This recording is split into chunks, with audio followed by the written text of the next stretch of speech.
God, there is just too much room in your love. Like, how can you say that cessationists and charismatics are both doing it right? Don't you get that those two are mutually exclusive? Or at least, they certainly mutually exclude each other. But you've got racists and radicals who both somehow stumbled in, so you seat them side by side at your heavenly banquet and expect them to love each other? God, this is how you end up with such thoroughly unlikable people in your kingdom. I mean, it is ridiculous, the lack of credentials required at that gate.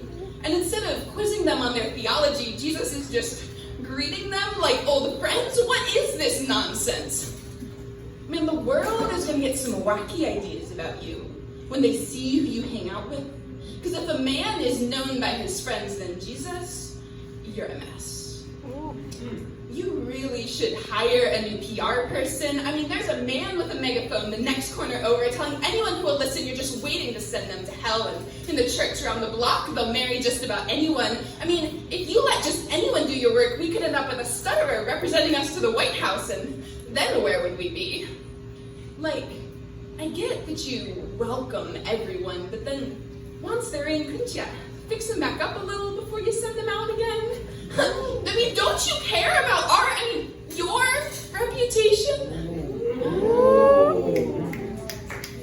This is almost as bad as that time you came down and hung out with all those prostitutes, went to those parties, told some really unpopular stories. Man, it took us a long time to clean up the mess you made, whitewash your public image, make you a little more socially acceptable. Don't you remember, Jesus? The world hated you, and if you keep bringing people like this, the world is going to hate me too. You can't expect me to live with that. There's just too much room in your love, God.